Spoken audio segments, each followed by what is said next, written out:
Hey you guys, well, I know we've been talking about this a lot, but I'm just really excited about it. So I've heard from all of you guys on some of your favorite parts, those of you that have read it. So I want to tell you my favorite part of the Love Your Life, Not Theirs book.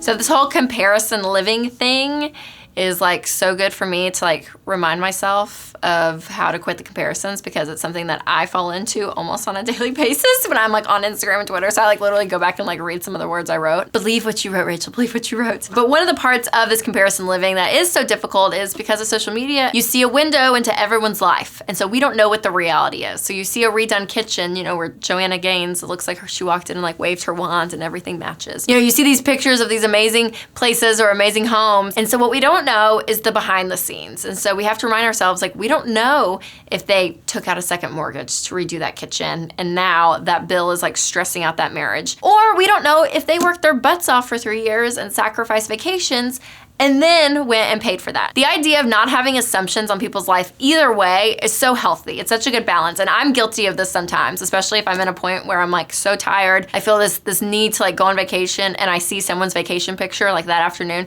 I hate to admit it, but it's true. I literally think, oh, they probably just charged everything on a credit card and they're gonna be so stressed out. They're probably so unhappy. Like I like go to like the negative place where that may not be true. And I found myself in this situation last year where one of my friends, she's a teacher, and her husband works and he lost his job. And she had confided in me that they were stressed out about money, you know, things were really tight. And so over the last couple times I had seen her, she had these different pair of yoga pants on. And these were a brand that were very expensive yoga pants. And I remember going home and telling Winston, like after the second time I saw her, she's spending so much money on these new pants. I'm like, do you know how much money that is? Like that needs to probably go to their mortgage. Like she's being so irresponsible. And I like completely judged the situation. And then turns out a few weeks later, she told me her kids in her classroom, all the moms got together and bought her a few of these pants for Christmas.